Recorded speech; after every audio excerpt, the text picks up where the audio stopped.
Welcome back to video. पिछली video में हमने एक प्रोग्राम लिखा था और उस प्रोग्राम के स्ट्रक्चर को हमने डिस्कस किया था। हमने ये देखा था कि सी प्लस प्लस का स्ट्रक्चर बेसिक कैसा होता है, उसमें जो हम लाइब्रेरी यूज़ करते हैं, आईओ स्ट्रीम क्या होता है, उसके अलावा हम जो फंक्शन बनाते हैं मेन फंक्शन वो किस लिए बनाते हैं, और उसके अलावा हमने डिस्कस किया था कि हम उसको प्रिंट कैसे करते हैं। और आज की वीडियो में हम पढ़ेंगे, अब हम हाई लेवल लैंग्वेज क्यों पढ़ेंगे, क्योंकि अगर आपको एक प्रोग्रामर बनना है तो ये आपके लिए कुछ बेसिक्स हैं जो कि आपको जानना ज़रूरी है। और अगर आप स्टूडेंट हैं तो वहाँ पे लाजमी सी बात है, आपसे कोई भी पूछ सकता है हाई लेवल लैंग्वेज क्या होती है, लो लेवल लैंग्वेज क्या होती है, वेरिएबल क्या होते हैं, कमेंट्स क्या होते हैं। हम ये चीज़ें आज डिस्कस करेंगे और हम अपना आज दूसरा प्रोग्राम भी लिखेंगे। अब हाई लेवल लैंग्वेज कौन सी होती हैं, जैसे पाइथन है, पीएचपी है, पर्ल है, जावा है, रूबी है और भी बहुत सारी हैं। अब फर्ज करें कि ये आप बैठे हुए हैं और आप यूट्यूब पे ये वीडियो देख रहे हैं। अगर आप 40 साल पहले चले जाएं, ठीक है, अगर आप ऐसे इंसान को उठा के ले आए जो कि आज से 40 साल पहले तक इस दुनिया में नहीं था, उसको अगर आप ये लैपटॉप दिखाएंगे तो उससे पूछेंगे क्या है, वो कहेगा ये एक किस्म का पत्थर है, या फिर कुछ उसका कुछ इस तरह का सॉलिड चीज़ का ही नाम दे लेगा। उसको ये नहीं पता ये लैपटॉप है, ये करता है। उसको जब आप वीडियो दिखाएंगे कि ये वीडियो देखो तो वो हैरान रह जाएगा कि वो कहेगा ये कैसे एक पत्थर से, एक सॉलिड चीज़ से कैसे पॉसिबल है कि कोई चीज़ को हम देख सकते हैं। अब हाई लेवल लैंग्वेजेस जो होती हैं वो बेसिकली क्या होती हैं, वो जो हार्डवेयर होता है उससे दूर होती हैं और इनको हम देख सकते हैं। जैसे कि एक फ़र्ज़ किया हम यूट्यूब सर्व कर रहे हैं, ये इसको हम देख सकते हैं कि ये क्या हो रहा है। अगर हम गूगल यूज़ कर रहे हैं तो हम वहाँ पे कोई चीज़ टाइप करते हैं तो वो हमें दिख रहा है, क्या हम कोई गेम खेल रहे हैं वो हमें दिख रहा है। और ये लैंग्वेजेस जो होती हैं हार्डवेयर से दूर होती हैं। ये भी एक प्रोग्राम होता है जिनको एक आम इंसान नहीं समझ सकता, लेकिन एक समझाने के लिए कह रहा हूँ कि ये हार्डवेयर से दूर होती हैं। अगर हम लो लेवल लैंग्वेजेस की बात करें तो ये हार्डवेयर के बहुत ज़्यादा नज़दीक होती हैं। इनका काम होता है मेमोरी संभालना, इनका काम होता है पत्थर को समझाना जिस पे आप ये चीज़ देख रहे हो, जो कि एक मोबाइल है, लैपटॉप है। ये जो लैंग्वेज होती हैं ये हार्डवेयर के बहुत नज़दीक होती हैं। यही वो लैंग्वेजेस होती हैं जो कंप्यूटर को समझाती हैं। हमें कोड लिख के ये पूरा सिस्टम जो है, फर्स्ट कि आप ये लैपटॉप देख रहे हैं, इसके पूरे सिस्टम, पूरे पार्ट्स हम ख़राब कर सकते हैं ओवरलोडिंग करके। ये लो लेवल लैंग्वेजेस जो होती हैं जिस तरह सी, सी प्लस, ये इनको हम क्यों लो लेवल कहते हैं, क्योंकि ये मेमोरी मैनेजमेंट करती हैं। ये हार्डवेयर के बहुत ज़्यादा नज़दीक होती हैं। अगर आपका ऐसा कोई बग रह जाता है तो वो पूरी मशीन्स ख़राब कर सकता है, बड़े बड़े सिस्टम वो ख़राब कर देगा। क्यों? क्योंकि इनका काम है मेमोरी मैनेजमेंट करना। अगर मेमोरी मैनेज नहीं होगी, ओवरलोडिंग होगी, तो अब क्या होगा, सिस्टम क्रैश हो जाएंगे। इसलिए इनको लो लेवल लैंग्वेजेस के कहा जाता है, क्योंकि ये सिस्टम के करीब जाके काम करती हैं और हमें बहुत ध्यान से कोडिंग करनी होती है। सी और सी प्लस प्लस लैंग्वेज मुझे इसलिए अच्छी लगती है क्योंकि जब आप प्रोग्रामिंग करते हो ना तो आपको एक फील आती है कि आप हार्डवेयर से काम करवा रहे हो। आप हार्डवेयर को बता रहे हो कि इतनी मेमोरी यूज़ करना, इससे ज़्यादा यूज़ ना करना।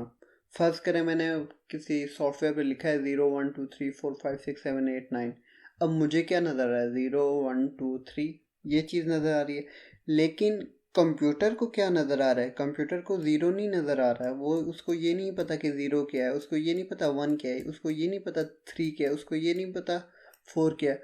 उसको अगर कुछ पता है तो वो है बाइनरी डिजिट्स, 0 एंड 1। उसको और कुछ नहीं आता।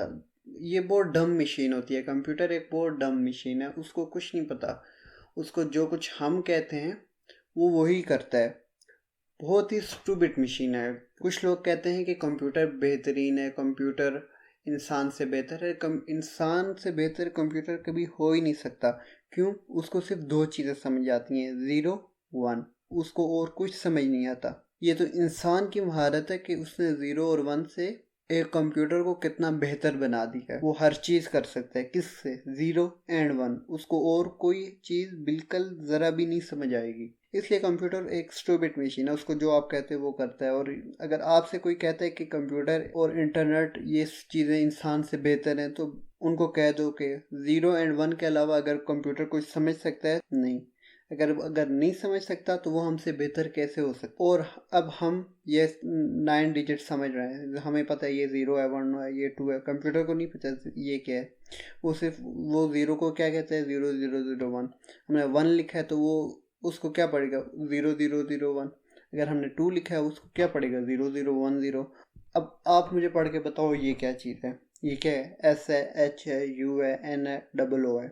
आपने पढ़ लिया, कंप्यूटर का को पढ़ के बताए, वो इसको नहीं समझेगा, वो कहेगा ये चीज़ मुझे नहीं पता। अब हमने ये टाइप किया है तो कंप्यूटर ने कैसे ये प्रिंट किया है। अब हमने तो एक प्रोग्राम लिखा, फर्ज किया हमने सी लैंग्वेज में एक प्रोग्राम लिखा, ये चीज़ प्रिंट करवाई। अब लेकिन कंप्यूटर ने क्या किया, वो प्रोग्राम देखा, उसने एस को भी क्या किया, बाइंडेड डिजिट्स में देखा, 1 0 में देखा। एच को भी उसने क्या देखा, 0 1 में देखा, 0 0 फर्ज करें ये। यू को उसने क्या देखा, 0 0 0 1। एन को क्या देखा, फर्ज किया 0 1 0 1। उसने इस चीज़ को 0 1 नहीं देखा, उसने और कुछ नहीं देखा। हम एक प्रोग्राम लिखते हैं, उससे ये चीज़ प्रिंट करवाते हैं, ठीक है। वो प्रिंट कैसे होती है, कंपाइलर उसको कंपाइल करता है बाइनरी डिजिट्स में, 1 और 0 में। तो फिर वो जो हार्डवेयर है वो समझता है कि अच्छा ठीक है, इस 0 1 0 1 कर दो। फिर जब आउटपुट देता है तो वो दोबारा डिजिट्स में कन्वर्ट हो जाते हैं। उसके बाद हम वेरिएबल्स की बात करें तो वेरिएबल एक बहुत इंपॉर्टेंट टॉपिक है। अब वेरिएबल क्या होता है, वेरिएबल को आप कह सकते हो कि सिर्फ एक कंटेनर है जिसमें हम कोई चीज़ स्टोर करते हैं। फ़र्ज़ करें कोल्ड ड्रिंक है, उसको हम कहाँ पे स्टोर करेंगे, फ्रीज़र में, जिस पे वो ठंडी रहे। अब कॉफ़ी है, उसको हम अलग कंटेनर में स्टोर करते हैं जिसमें वो गर्म रहे। आप एक जगह जाते हो, वहाँ पे 2 मशीन्स लगी हुई हैं, एक से कोल्ड ड्रिंक आती है, एक से कॉफ़ी आती है। 2 कंटेनर हुए जिसमें हमने कुछ डेटा स्टोर किया, जिसमें हमने कोई चीज़ स्टोर की है। इसी तरह C++ में भी कंटेनर होते हैं जिसमें हम अलग अलग डेटा स्टोर करते हैं। फ़र्ज़ करें अगर हमने डिजिट्स स्टोर करने हैं, वो हम कहाँ करेंगे, हमने वर्ड स्टोर करने हैं, वो हम कहाँ करेंगे। और फिर हम वेरिएबल प्रोग्राम में बनाएंगे और मैं आपको डिटेल में बताऊंगा कि वेरिएबल कैसे बनते हैं। वेरिएबल एक्चुअल में है क्या, ये क्या है, जग है, ये क्या है, बोतल है, और ये क्या है, ये एक किस्म का डब्बा है, और ये क्या है, ये फ्लास्क है। आपने स्कूल में प्रैक्टिकल टाइम अक्सर इसको देखा होगा, जो कि खाली देखते ही हैं, वो जो प्रैक्टिकल करते हैं वो काम किसी का तो होता नहीं है। अब हम बोतल क्यों यूज़ करते हैं, इसमें हम पानी स्टोर करके रखते हैं। जग क्यों यूज़ करते हैं, इसमें भी हम पानी स्टोर करते हैं।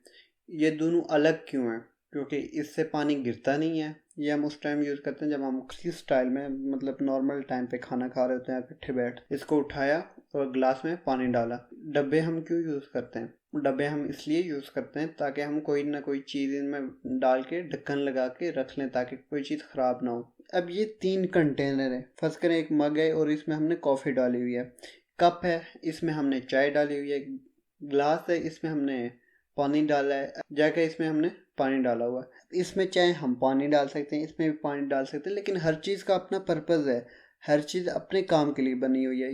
जो भी कंटेनर होता है वेरिएबल का, वो किसी ना किसी मकसद के लिए होता है। अब फ़र्ज़ करें ये कैंस जो हैं, इनका क्या काम है, इन पे भी हम पानी डाल सकते हैं, लेकिन इनका एक अपना काम है। इनका क्या काम है, इनका अपना काम है। इनका क्या काम होता है, इनका भी अपना काम होता है। हम चाहें तो इन सब चीज़ों में पानी डाल सकते हैं, लेकिन इन सब का एक अपना अपना अलग अलग काम है।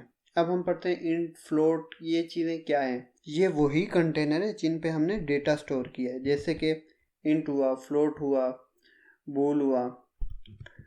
अब इन सब का अपना अपना काम है। अब इंट क्या करता है, इंट क्या करता है, जो भी डिजिट्स होते हैं ना, जैसे कि 1 2 हुआ, मतलब कि मैथ काउंटिंग सिंपल जो होती है, 1 2 3 4 5 6, इस तरह के जो डिजिट्स होते हैं वो हम इस इंट के कंटेनर में डालते हैं।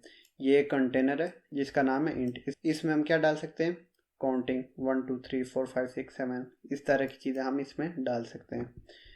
फ्लोट, फ्लोट में हम क्या डालते हैं, फर्ज किया ये फ्लोट का कंटेनर, इसमें क्या करेंगे हम पॉइंट्स वाले जो डिजिट्स होते हैं, जैसे 2.2 4.2 8.2 100.2, इस तरह के जो पॉइंट्स पे डिजिट्स होते हैं वो हम किस कंटेनर में डालते हैं, इस फ्लोट कंटेनर में। अब ये हम प्रोग्राम में चल के जब हम वेरिएबल्स बनाएंगे तो उस टाइम मैं आपको बताऊंगा कि हम ये चीज़ें क्यों यूज़ कर रहे हैं। उसके बाद अगर हमने कोई वर्ड यूज़ करना है जैसे सी वी, उसके लिए अलग कंटेनर है। फर्ज करें मैं कहता हूँ कि आप स्कूल गए थे 10, 1 मतलब यस, 0 मतलब नो। बूल को आप ट्रू फॉल्स समझ सकते हो, यानी कि या फिर वो सही होगा या गलत होगा, या काम किया है या फिर नहीं किया है, तीसरी कोई चीज़ नहीं, या फिर 1 है या फिर 0 है। अब ये भी एक कंटेनर है जिसमें हम क्या यूज़ करते हैं, 1 या 0। 1 मतलब ट्रू यस, 0 मतलब नो फॉल्स। तो बूल में हम ये चीज़ें करते हैं।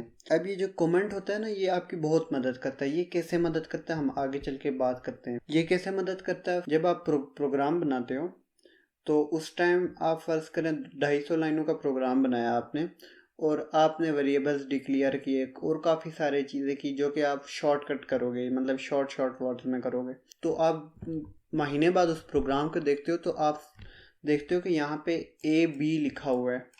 तो आप जाहिर सी बात है सोचोगे कि ये क्या चीज़ है।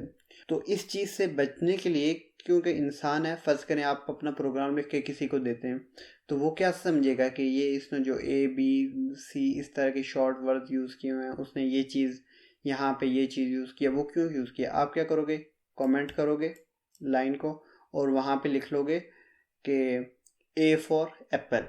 आपने लिख लिया A स्टैंड फॉर एप्पल, ठीक है। तो वो जब पढ़ेगा वो समझ जाएगा सही है, ये ए का मतलब है एप्पल है। फर्स्ट के नहीं, आपने स्मॉल ए लिखा हुआ है, small A stand for aero. जब वो समझेगा अच्छा कैपिटल ए का मतलब है एप्पल, स्मॉल ए का मतलब है एरो, ये चीज़ होती है।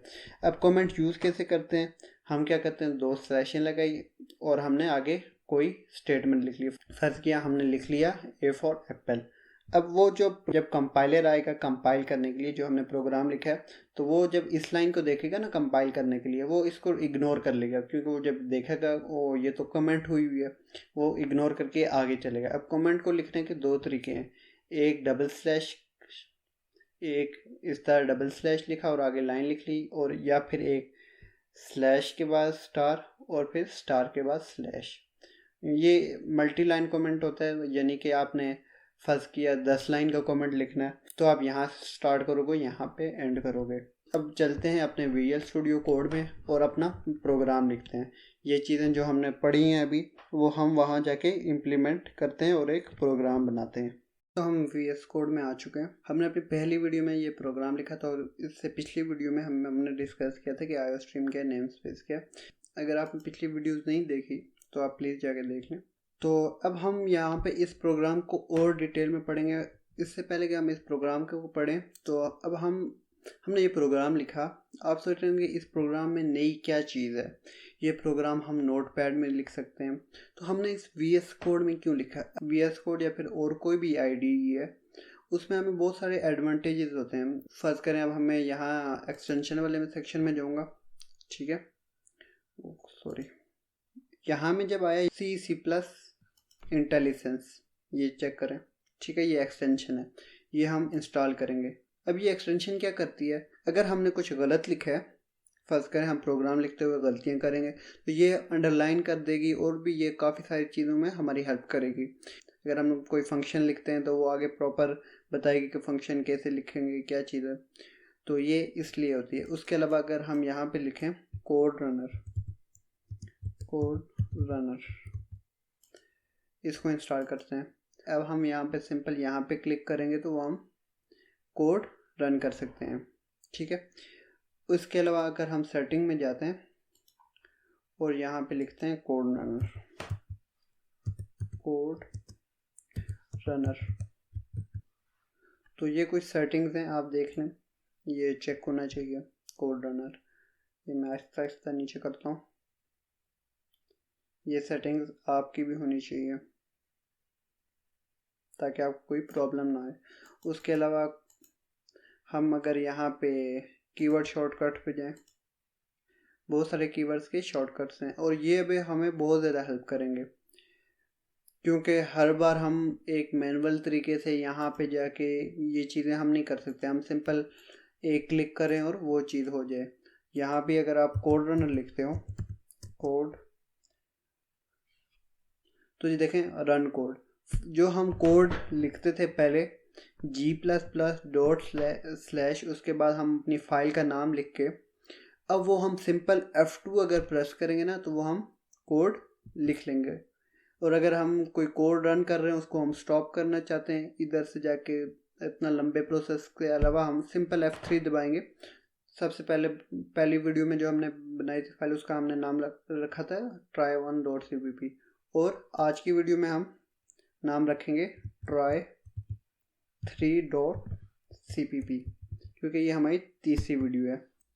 ओके, तो हम यहाँ पे आ चुके हैं। यहाँ पे हम अपना लिखते हैं प्रोग्राम #include। अब देखें ये हमारे पास आ गया।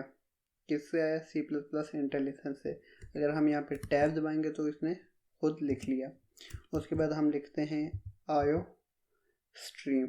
अब ये चीज़ें कहाँ से आ रही हैं? IO manip iOS, ये हमने जो C++ इंटेलिजेंस डाउनलोड किया यहाँ पे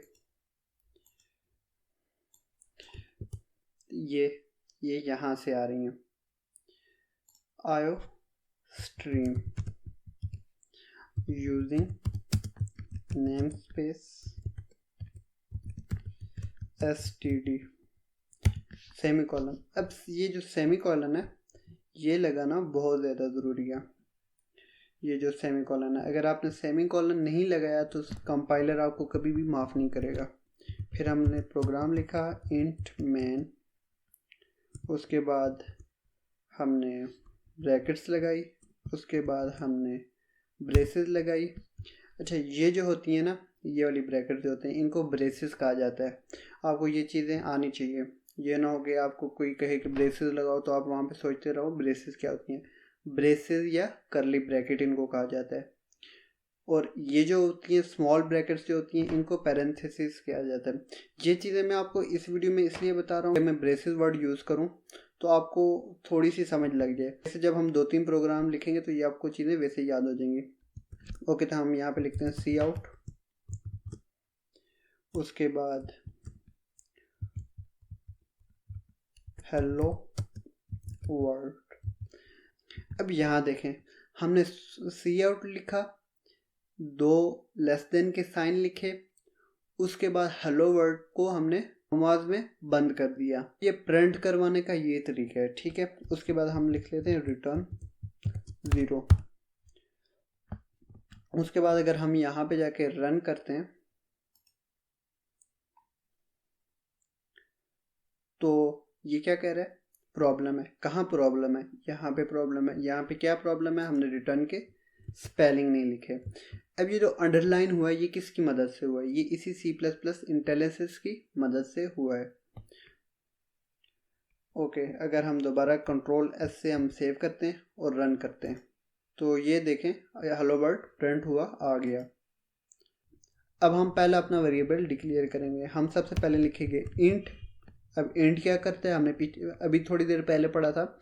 इंट डिजिट स्टोर करता है। Int a = 6।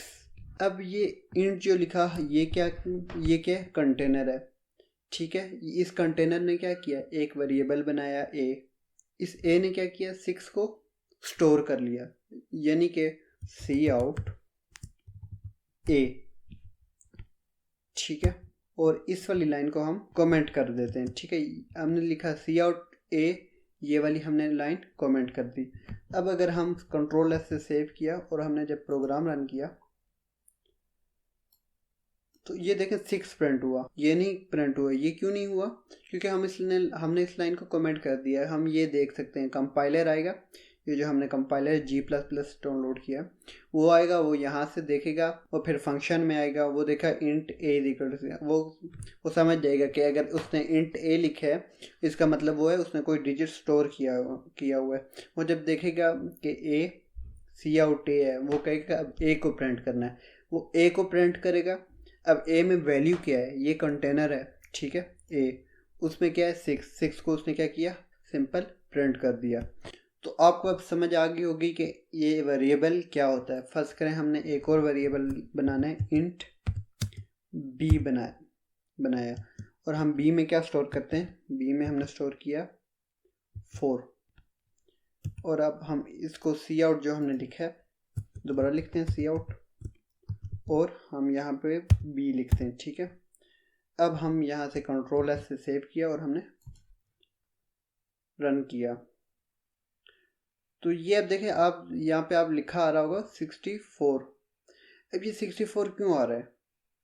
ये इसलिए आ रहा है कि हमने यहाँ पे कोई स्पेस नहीं दी। फर्ज किया हम यहाँ पे 2 लेस देन के साइन लगा के एंडल लिख लेते हैं और कंट्रोल एस से सेव करते हैं और दोबारा रन करते हैं।